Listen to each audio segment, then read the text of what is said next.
We are talking about pricing today, very important topic. Pricing for fashion brands. How do fashion brands figure out what they're gonna price their items at?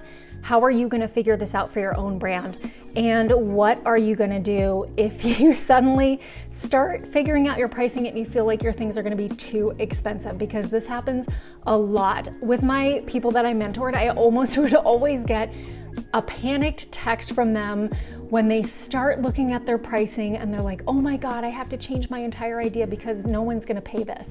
We're gonna talk about that too. So let's get into it.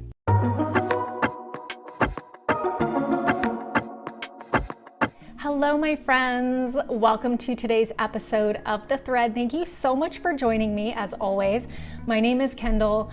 I am a former mentor for people starting their fashion brands from scratch. I'm a Parsons graduate and I also had my own sustainable women's wear line for about 7 years. So pricing is always the thing that gets people. It can be really overwhelming and confusing. So I wanted to talk about this up top so that although it's not something you need to stress about early on, it's something you need to at least know about and kind of keep in mind as you go through sourcing your fabric and talking to a manufacturer.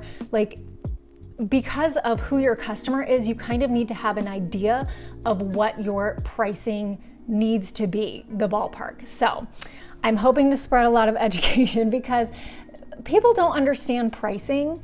Consumers, if you're just purely a consumer, people don't really understand pricing. And every time I go on Instagram and there's like a brand or a new brand promoting their products, I'm like, Kendall, please don't look at the comments, okay? Because you're gonna get mad. But I always do, and there's always some people in the comments like, oh, this is too expensive.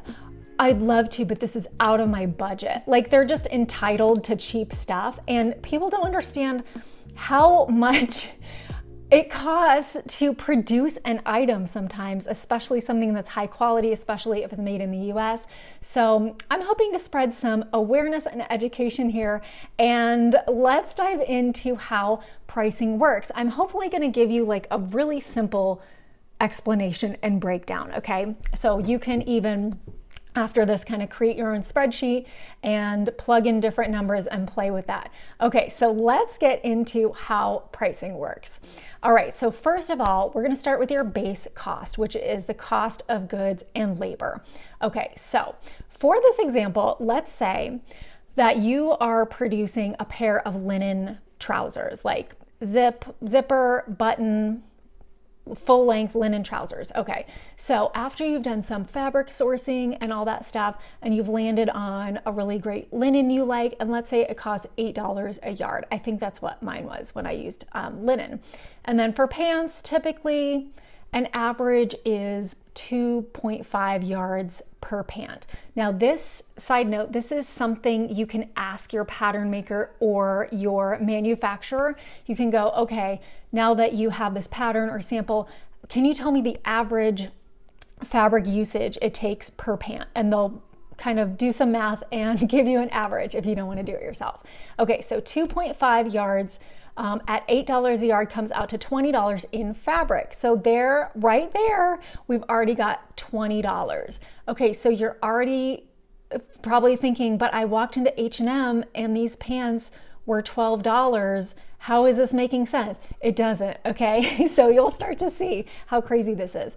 Okay, so let's talk about labor. We gotta add the labor price to that. So let's say you've been talking to a manufacturer and you've given them your tech pack or some sketches or maybe a sample, and just to give them an idea of like how complex these pants are. Do they need a lining or not? Like how complicated is it gonna be? And then they come back at you with a rough estimate of $10 to make each pair of pants. Maybe it's a little lower if you make more, it's higher if you make less. That's usually how it works. They won't be able to give you an exact quote usually until you have them make a sample themselves. That's what's called a time study. So they'll make a sample of these themselves, they'll do an exact time study and give you an exact price. But up until then, you usually have kind of a rough estimate. So $10 in labor, $20 in fabric, We also have to add in the notions. So notions are anything extra like zippers, buttons, elastic, labels. So let's say you're using a nice zipper and button and a label, and that comes to $2 per pant.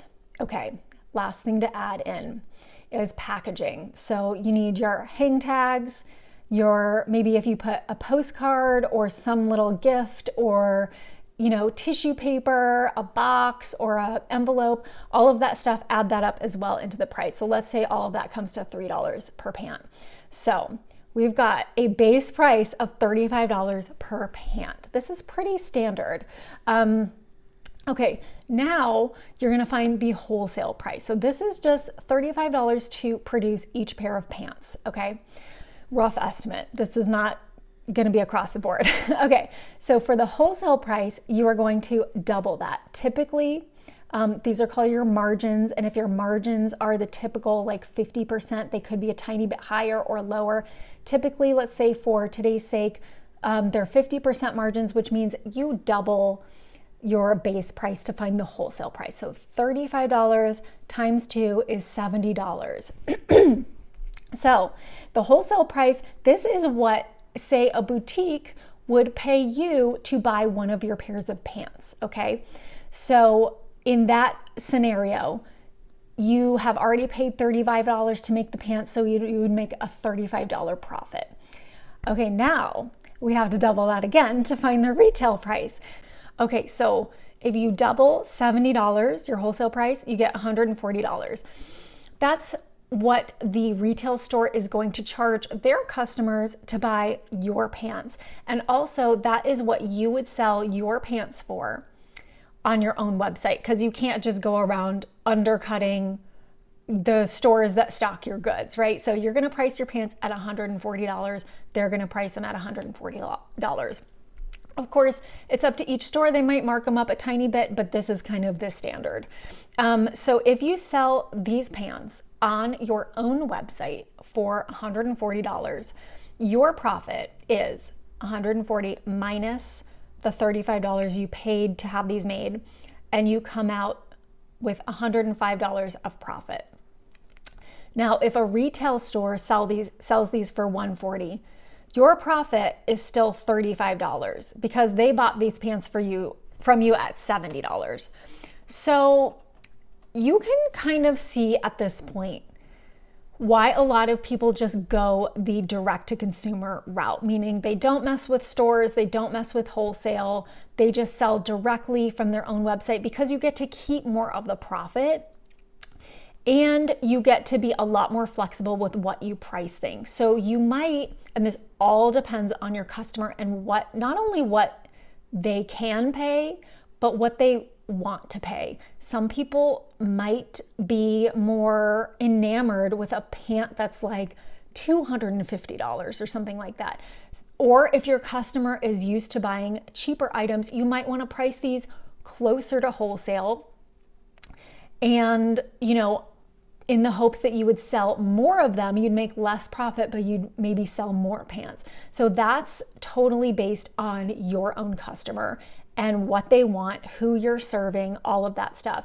I did direct to consumer my entire time I had my business because I felt that, I was learning. I felt that my stuff was going to be so expensive that I couldn't possibly double it. You know what I mean? So if I'm remembering, my dresses and things like that were between like $120 and $150. And what I did was to price them about 20% over wholesale. So that would mean I wouldn't get as much of a profit as if I had done like the retail price, but I get some profit, and that 20% was like a little bit of wiggle room to have sales, put them on sale sometimes, that sort of thing. So you want to keep that in mind too. So that was just based on my customer. And if you're going to do that, you really need to kind of lean into the whole wholesale prices that, it won't appeal to anybody, but if it appeals to your customer, you can do that. Kind of like Quince is doing the wholesale prices. It can't possibly be. I'm confused about it. How are they paying people? Anyway, that's for another episode. Okay, so yes, this all depends on your customer and what they want to pay. But I hope that that was a good little breakdown to help you understand how pricing works at least. What I would do is either create a little spreadsheet where you can kind of plug in the numbers, play around with the numbers, or I have an app called the Wholesale Retail Calculator, and I'm sure there's others out there, but you just plug in the numbers. You can play around with the margins and kind of, it just automatically fills in what your profit and what your retail price should be, and all of that. It's really helpful. So yeah, now I bet you're going back and looking at things with like new eyes. All the prices. So you can see now that $140 for these pants is completely reasonable and normal for something made in the USA, made from good quality fabric. That's normal, but people will always complain about it. You just have to make sure you're reaching the right people. And really, if your items are going to be more expensive, then that means you don't need to change your idea. You just need to elevate the whole experience. So like I said, the people that I mentor, I'd always get a panicked message like, I'm going to change my idea. My stuff is too expensive. I'm going to go back to doing just basics. And I'm like, why? Why? Just because you think it's too expensive? Just because you assume somebody won't pay for it? There are always people that will pay insane prices. I mean, people buy, a Gucci t-shirt for like $1,000. I could be wrong. But people buy luxury, and then there are people that, it's not even luxury prices, but they'll pay it. What you need to do in that case is, first of all, make sure you're on track with your customer. And I'll link my episode about finding the right customer, building your customer avatar up here. And you also need to make sure you have a good idea. So I will link that episode up here as well. Or maybe it's up here. We'll see. But what you need to do is really elevate everything about your brand. Great website experience, wonderful, beautiful packaging to make them feel like when they get the product, it is worth every penny. How you talk about it is really important, right? The way you paint a picture of these items and what they're going to do for your life, right? Make it more aspirational, make it more romantic or something.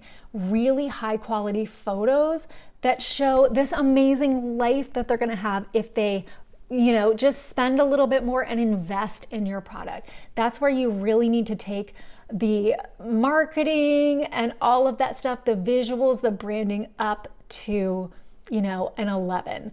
Okay. So this is a little pep talk. You do not need to make anything cheaper. Cheaper does not equal better. In my opinion. Maybe the mass consensus out there is like everybody thinks they're entitled to like free or cheap clothing. It's not true. Okay. And a lot of people actually feel better buying more expensive items. They like that. Okay. So you just have to get your customer right. So I hope that helped you guys. I'm trying to keep this short and sweet so it's not overwhelming, but let me know in the comments if that helped you, if you have questions, and please like and subscribe. It really, really helps me build this channel. And this channel is finally picking up a little bit of steam. I'm sure, I have a ways to go, but every one of you watching and subscribing means the world to me. And I would love a comment. I would love a question for anything you want me to cover next. And I will see you guys really soon in my next episode. Thank you so much.